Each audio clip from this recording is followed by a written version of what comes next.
Hi, I'm Bart Hanson, the owner and operator of CrushLivePoker.com. The following hand comes from our call-in show that we record at 4:45 p.m. Pacific Time every Monday. If you want to call in your hand, check out the phone number in the description. So basically, it's 1-3, 300 effective. I cover villains, a 50, mid-50s white guy. He's a tag. He's decent. I would say maybe he's a break-even player. Can hand read a little bit, but he really respects my game. Tries to stay out of my way for sure. So his big mistake is he folds far too often against me. So he either plays a little bit too fit or fold, or folds to double barrels, pretty consistently. So I got ace king under the gun. I decided to open the 15, which is kind of my standard for early position in that game. Also, I'm somewhat new to the table, but that's irrelevant since I do have history with this villain. And what's the effective stack? 350. Yeah, I cover. Yep. So open 15, folds to villain on the button, who's flat.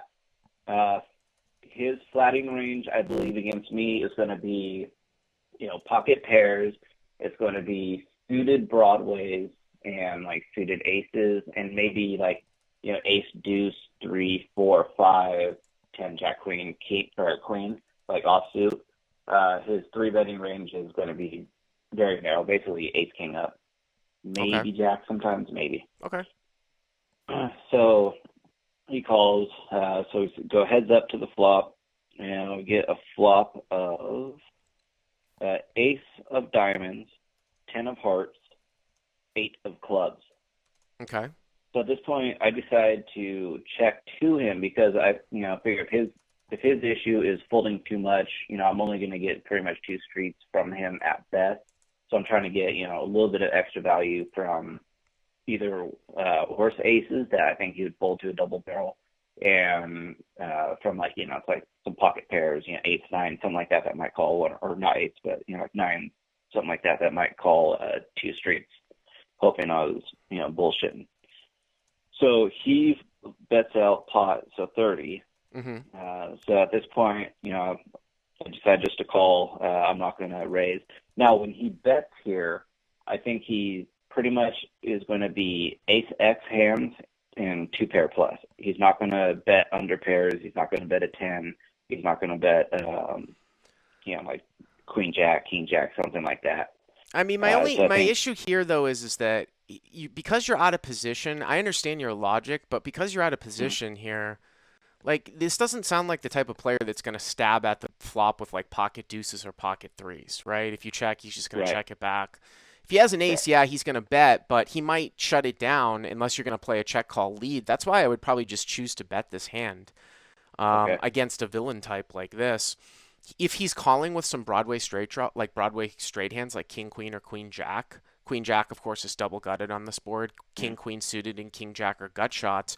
Those are hands that very well might check back on the flop that might call a flop bet. So I actually think that you're losing a little bit too much value by checking against a guy that's not really bluffing at it. You know what I mean? Now, if you were to say, well, if I check once, I can get 2 streets from a 10, maybe, but that doesn't really seem consistent with this background. Correct. So move to the turn. Yep. So turn is let's see, ace of what club? Ace of clubs. Ace of clubs. Yes. And so at this point, I think now I'm kind of more just considering how if he does have the trip aces, now it's just how do I break up the stack? So I decided to check to him. He bets small. He bets 30 again, which I was a little bit surprised. I thought, if he did have trip aces, he might bet a little bigger. Sure.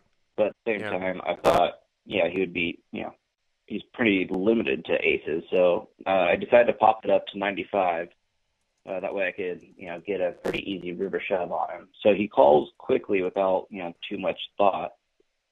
And then Let me just stop you right here. Let's do some analysis here. This is why sometimes playing a hand in this way actually makes it more difficult to get away from the hand at some point, although it's going to be tough to get away from this hand anyways. But Right. people are like, well, why don't you just check call again? And what people don't understand about live poker is that, and you can correct me if I'm wrong, Master, but what I would say about this hand is the problem with check calling to check the river is that some guys will check back a hand as strong as ace five at the end, and they Right. also won't bluff. Right. So if you give up the betting lead by going check call turn, checking river, that's almost never going to be the right play against typical 1-3 competition in live no limit because they check back far too much with their value hands that are strong to get to showdown.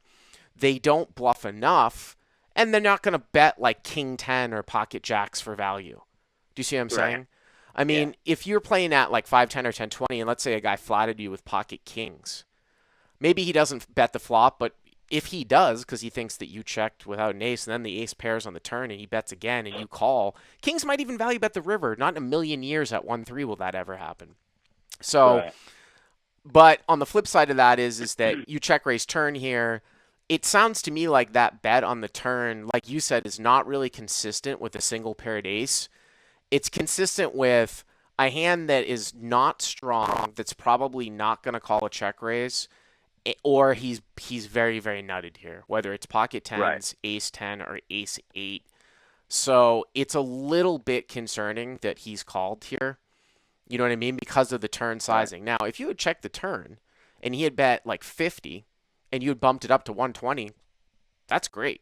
You just get the money in on the river. It's easy. Or you make it 140. This is a Right. little concerning to me because of the small turn sizing followed by the call of the check raise. Correct. Mm-hmm. And then, so river is jack of spades, which I think is also a bad card for me because, I was kind of thinking that, in hand that maybe I could discount some of the, you know, smaller aces that, maybe he doesn't continue with. So I kind of felt like maybe he was a little bit more closer, like if he has aces, like to some marginal, like premium aces, ace nine, ace jack, ace queen, stuff like that. Mm-hmm. So I felt in hand the jack was a really bad spot for me. So like where I got caught up was like now what do I do with such awkward stack sizes? I don't think I can ever bet fold. And then I didn't know if just shoving was a little bit too optimistic. So I was kind of really on the fence about what to do at this point. Well, the pot has about 300 in it, and the guy has Yeah, what, maybe he 200 has like left? right about 200. Yeah, Uh, I mean, you could check fold. You could check fold. I don't like it. I don't like the way that this hand is really played out. I'm getting a yeah, feeling that you're beat. I mean, it's terrible if he's going to check back ace three. You know what I mean? right, And if he would yeah, value bet an ace, it would be great because you could just check call. But if you check and he shoves, I don't know if you're good here all that much. And again, it's just the weird way that he bet 30 and you made yeah, it 95 and he called. right, And your characterization of this player. I mean, I don't like to make hero folds and stuff like in no limit at the low stakes at 1-3 where a guy can overvalue an ace. You could bet maybe 125. He's got he has 200 left, something like that. I think he had like 205 left. I mean, if he had 300 left, it would be such an easy. You could bet like Right, 135 and fold to a right. ship. Here, do you think you're good here more than 50% of the time? If you don't, you check. If you do, you bet. I think it's close. Yeah, Um, yeah. I thought it was close. So I decided to check, mhm, and then just kind of evaluate the river based on what he did. And mhm. if he gave me some stupid sizing, I could just call off and say whatever. Yeah.